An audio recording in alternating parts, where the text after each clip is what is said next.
Oh, hello everybody. I know it's been a couple of days. NaNoWriMo started yesterday and took me a little bit by surprise, I have to say. I had to cram in some last minute plotting just the 2 days before NaNoWriMo started because a couple of the things that I had been doing with my plot just apparently did not quite work as well as I thought. So and then NaNoWriMo did begin yesterday. I wrote a little over 1,400 words. And so that was very nice. I'm so excited to be immersed in a novel, to be really going forward with it, to just be, to be able to live in a story that I have created with characters I have created, with prose I am putting together. I am waiting for that moment that so many writers talk about when you suddenly feel like a god. I'm looking very much forward to that moment right now. I seem to be more pushing through. I'm pushing forward at the moment. I've been very tired these past couple of days. Had some family over on Halloween, and that was quite a bit. Took a lot out. So, yeah, I have been a little bit tired, but thankfully there is caffeine, and thankfully I have made sure to carve out all the time that I need for this month to get this first draft finished. Um, so I'm having the time of my life. I really am. It is a lot of work. Yes, it is. But oh my god, it's wow. If any of you have never just tried writing a novel or a book at all, if it do just give it a shot. Give it it oh my god, it's so worth it. Even just the first few pages are so worth the time. I have written essays, I have written blog entries, I have written articles for social media sites, and when that moment when you look at the work that you've done just for a day, and you can stand back once you've put to rest that little voice in your head that is saying it's not good enough, it's not going to work, none of this is working, you're a terrible writer, you are never going to make it. Once you put that to rest, and you get to look and say to yourself, this is mine, it's all mine. The ideas, the characters, if you're writing a work of fiction, the structure, the expression, it's all mine. Oh my god. The, make sure at some point in your life that you're able to feel this way. Make sure, because you really shouldn't miss it. Alright, today is going to be a little. I'm going to be reading a little bit from two of the books that I finished this Victober. I will do a more complete wrap up of my Victober reading, probably tomorrow or the day after. And so today I just wanted to read you a little bit, a couple pages from two of the books. One of them is the selected poems of Elizabeth Barrett Browning. And all of you know, whomever of you have been keeping up with my channel, you know I have been loving this thing all the way through Victober, and I finally finished it. And I, oh, oh my, oh, Elizabeth. Okay, so there's that. And then this was a little bit of a surprise. My parents got this for me in the last week of Victober, just in fact about 4 days before Halloween. They had never heard me talk about this thing, so assumed that I had not yet heard of it. They were correct. It's amazing to me that I haven't. It influenced Henry James's The Turn of the Screw. It predates one of the most, no, the most famous story of its kind in history by 26 years. 26? Was it 26? Yes, it was 26 years. It was published in 1871 in England, and it was written by J. Sheridan LeFanu. It's called Carmilla. It's not spoiling anything to tell all of you. This is a vampire story. Yes, predating Dracula by 26 years. What a discovery. I mean, it's just a very well structured, well worded story. That there is no, philosophical musing. There's nothing like that. There's nothing that should, you know, uh, tie it to the achievement that is Middlemarch, or, Henry James's The Princess Casamassima, both of which, as you know, I've been reading this last Victober also. But it's very entertaining. It's so, God, this was so much fun. I just had so much fun with this thing. I love vampire stories, but particularly the ones that were written before 1900. I have not yet read the whole of Dracula. I know that is a sin and probably a surprise. um, but I have not yet read Dracula. I am more uh, anxious now to get to it since I finished this thing. Um, okay, so before, however, I get to the Carmilla excerpt, I'm going to read you about a page and a half. That's maybe. I mean, there's this one particular part that I just think you guys have to hear. It doesn't give too much away, but it captures the real spirit of the book and the spirit of Carmilla's character. Which I'm going to say it. I'm going to say it. I have seen countless adaptations of Dracula. I have seen multiple adaptations of other vampire novels and series and all kinds of things, short stories, but I really do have to say she captivates me because she captivates me actually a little bit more. She interests me a little bit more because she's subtler. She is a bit subtler than Dracula. He seems to really wear his gothic traits on his sleeve. And while that is kind of cool, I think that's very, I don't know, I kind of love cheesy stuff like that. I mean, I'm an Edgar Allan Poe fan, so it's, I don't really mind, but I see why this influenced Henry James in any way at all, because again, she is a subtler character, and she's a more, in my view, she's a little bit more of a sympathetic character than Dracula. Her tragedy, the tragedy of her existence, can be felt a little bit more than his. I get the impression that she didn't, of course, she never really wanted to be a vampire. She doesn't seem very, not in the way Dracula is or his brides, she doesn't seem very well suited to the to her own skin, to the monster that she is. She's very delicate. She's very, even in some ways it would seem she's very codependent. But she's very intelligent. She's highly intelligent, and she's insightful. And there's a lot to this character, and the protagonist of the whole thing, she's more, you're supposed to sympathize more with her. You're supposed to, in a way, like her more. You're meant to be in her position. That's what's supposed to be so frightening about this novel. You're in her position. She's writing this. It's basically epistolary. It's told in a long,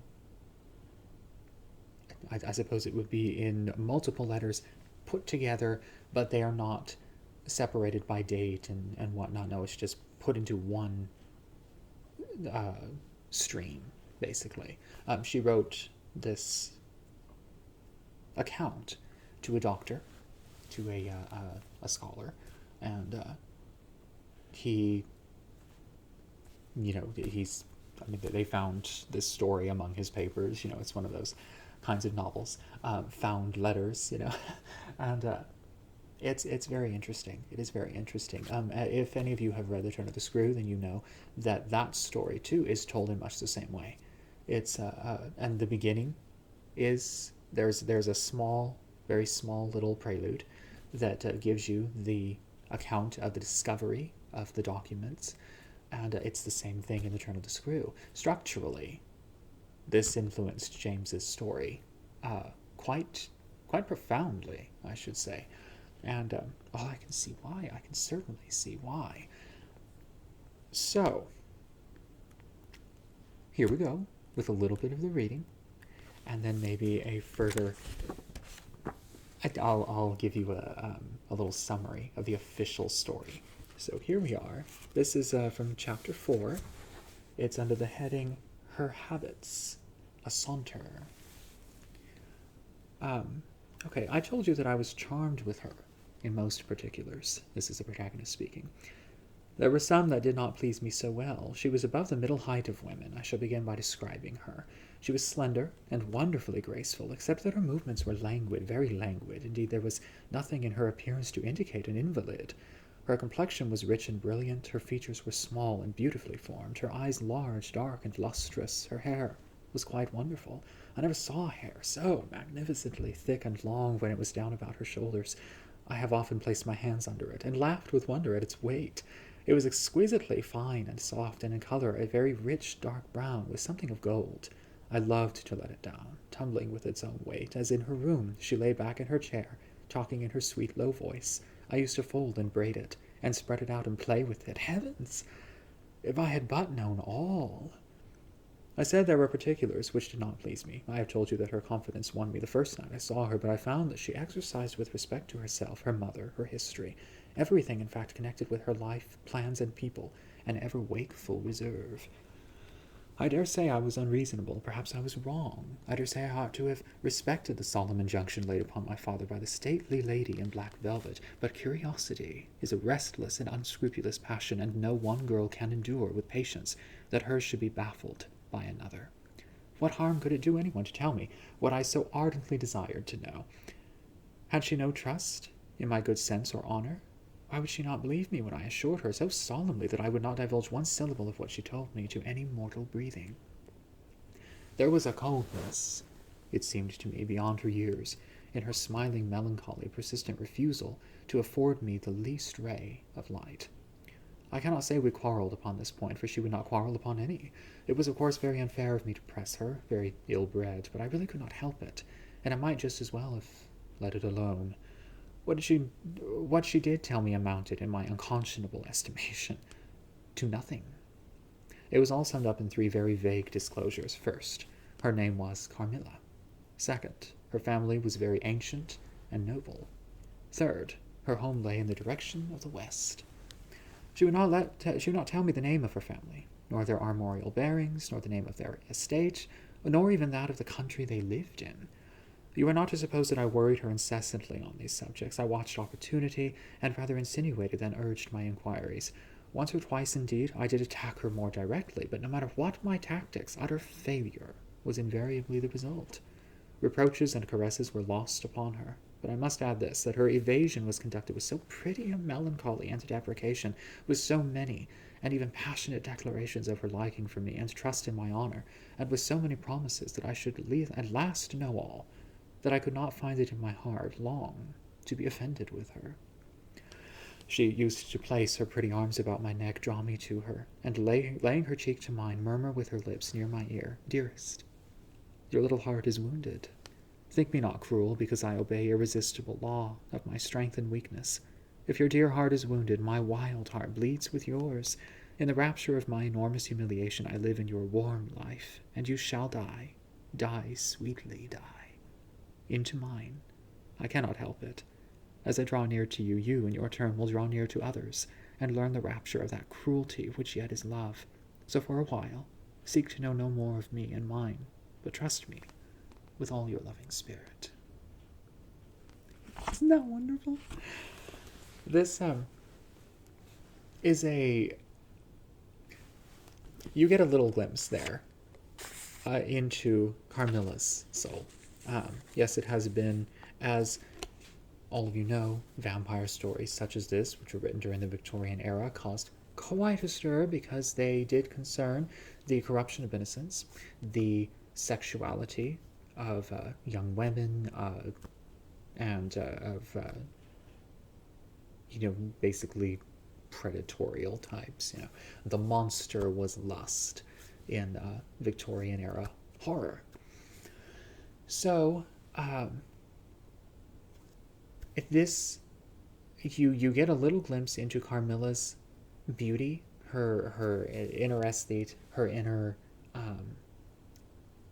young woman, I suppose. But indeed, it has been, that beauty is still shaded by lust, and no less a lust for another girl. So it's my God, it's just so good. It's just so good. And you hear in the language that kind of subtlety, that constant teasing that the book does of your desire to know more. You're perfectly with the protagonist in hoping to know more about Carmilla very, very soon. And thankfully, LeFanu, I mean, doesn't make this thing long. Look at this. I mean, it's a novella. And where I read Salem's Lot by Stephen King about a month and a half ago.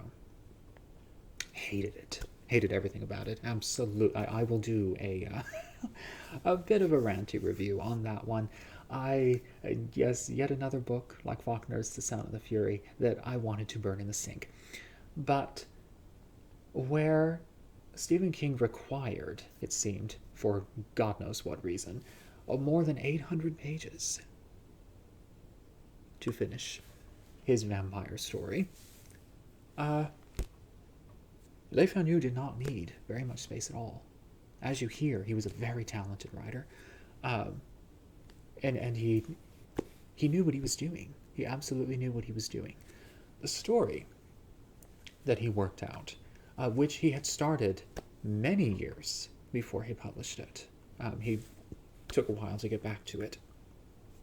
And most of us writers now can certainly relate to that, starting a project years, 1 year, and then years later, after getting involved in other projects, after having to, pay the bills, that kind of a thing, finally coming back to said project and finishing it, editing it, perfecting it, polishing it, and then at last getting it published. He did that. And the story, as he polished it, he had the basic essence when he began, but by the time he finished, it had blossomed into quite a thing. It begins at the house of the protagonist. She starts getting strangely ill. She is seeing things in the night. And then this girl arrives. They have to take her in after a little accident, a few little... It's very... it gives you some of the parts in here. LeFanu was instrumental in creating the shock horror subgenre. And so he really does. He gives you a lot of visuals and sudden revelations and sudden action and whatnot. They really do. They jar you a little bit. Some parts absolutely gave me goosebumps. Not only because of how just black the the spectacle he created was in certain parts, but the prose, the way he rolls you through these moments, these very, very dark moments, it's chilling. It's chillingly hypnotic. It's never too direct. I love that. And it really does. It gives you the full sense of what's going on. He creates an atmosphere. He really gets you involved, and he doesn't need that much space. It's amazing. really what he accomplished with this little book. You begin at the house of the protagonist. They take in a girl and her mother. And then things start happening, mysterious things in the town that they live in, strange illnesses, strange things. This is all very familiar, I know. And then finally, it's revealed that Carmilla is what she is. And yet still, you're only, halfway through, a little bit over halfway through the book. So you still have a lot to go after that. And what happens? I won't spoil too much for you. You have to get this. You have to read this. Carmilla is essential Halloween reading. And, I definitely think that this is perfect for the month of October. But it's just good reading, period. It's a neat little story, and you definitely should pick it up. The revelation of Carmilla as monster. Wow. It will strike you, and it will not leave you. This was wonderful. I'm so happy to have gotten this. What a great surprise, from my parents. I'm wow. My eternal thanks to them. Now, yes, I'm trying not to spoil too much. If I tell you too much about Carmilla, it does ruin a little bit of the shock. And so you have to really experience it yourself. It is a slightly different animal from Dracula, despite the fact that it heavily influenced Dracula. You heard already just a little bit of the story. And yes, again, it's very familiar, isn't it? It predates it again by 26 years. So I'm so glad that now I know about it. Now I have it. I'd never heard of it. I can't believe I hadn't. Anyway, okay. I finished the selected poems of Elizabeth Barrett Browning. And, well, there's one poem in here that really just struck me. I had to write down one of the verses in this thing because it just, something about it. It isn't necessarily the best verse that Elizabeth Barrett Browning came up with. Some of the best ones are in her political writings. Again, get this thing. This is, she's one of my favorites now. She's one of my absolute favorite poets. Emily Dickinson, W.B. Yeats, W.H. Auden, William Shakespeare. These are poets I absolutely adore. Dante. But Dickinson was the more original poet. She was a little bit more innovative. She had a little bit more of the, what you would call, creative genius. But Browning's poetry is polished and finished in such a way that, the moment you enter one of her poems, you're there to the end. There is no tearing your eyes away. It's so beautiful. It's so absolutely, it feels at the end of it as if you need her. You need her over and over again. She's going to be a comfort to you. She's going to be exactly what you need to say, she says. She gives you the words you can't find on your own. And it's, oh, okay. You have to hear this poem. It's called A Musical Instrument. And her titles, I love it. Her titles give you very little. And so, a musical instrument. What was he doing, the great god Pan, down in the reeds by the river, spreading ruin and scattering ban, splashing and paddling with hoofs of a goat, and breaking the golden lilies afloat with the dragonfly on the river? He tore out a reed, the great god Pan, from the deep cool bed of the river. The limpid water turbidly ran, and the broken lilies a dying lay, and the dragonfly had fled away ere he brought it out of the river. High on the shore sate the great god Pan, while turbidly flowed the river, and hacked and hewed as a great god can with his hard bleak steel at the patient reed, till there was not a sign of a leaf indeed to prove it fresh from the river. He cut it short, did the great god Pan. How tall it stood in the river! Then drew the pith, like the heart of a man, steadily from the outside ring, and notched the poor dry empty thing in holes as he sate by the river. This is the way, laughed the great god Pan, laughed while he sate by the river, the only way, since gods began to make sweet music they could succeed. Then dropping his mouth to a hole in the reed, he blew in power by the river. Sweet, sweet, sweet, O Pan, piercing sweet by the river, blinding sweet, O great god Pan, the sun on the hill forgot to die, and the lilies revived, and the dragonfly came back to dream on the river.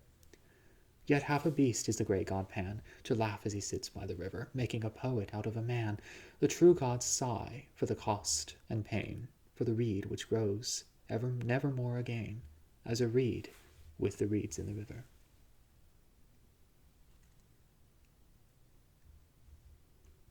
Really? That is taken from her last book of poems, her last published book of poems. I believe it was published posthumously. It is so terrible. I know. I'm sorry to everyone. I have been making all of these videos during a time of preparation for NaNoWriMo. I was in preparation for NaNoWriMo for about 3 months, 2.5, 3 months. So I started these videos during that time, and my memory has been strange. My thoughts have been all over. I'm so sorry to everybody. I think once NaNoWriMo is done, I will finally find the focus I need for these videos. Wasn't that? What was that? Oh. Okay. Okay. Elizabeth Barrett Browning. That is not actually, I will say this, that is not, in fact, one of her greatest poems. It may not even be the most representative of her style, her ideology, her personal metaphysic. But wasn't that phenomenal? Wasn't it just phenomenal? In the same way that Dickinson, for me, is wonderful even in her least,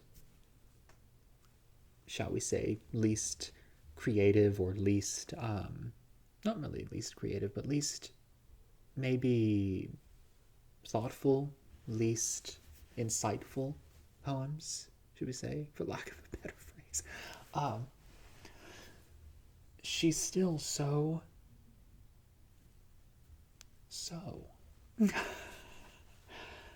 these books have become, for me, babies now.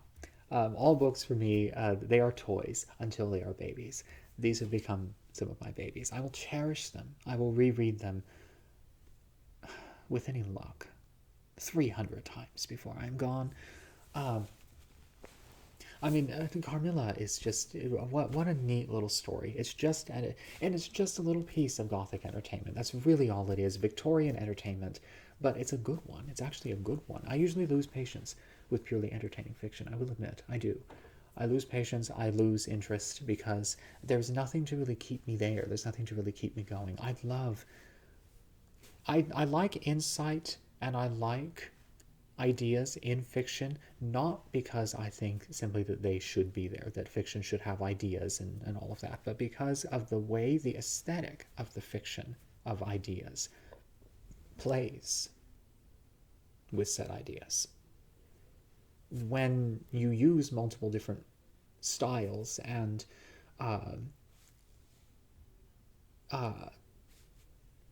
sets of words for specific ideas, specific themes, then your fiction becomes a little bit richer. The rhythms are changed up a little bit. The colors are a little bit more varied. And that's what I love about fiction that goes the whole way. I mean, with philosophical musings, poetic flourishes, and all kinds of tropes in the true definition of the word. I know I've used the word trope the same as everybody else does to describe a kind of gimmicky or cliche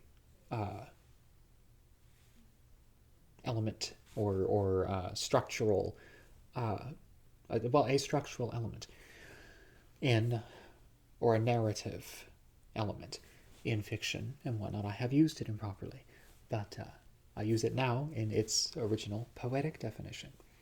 And I love those kinds of things in fiction.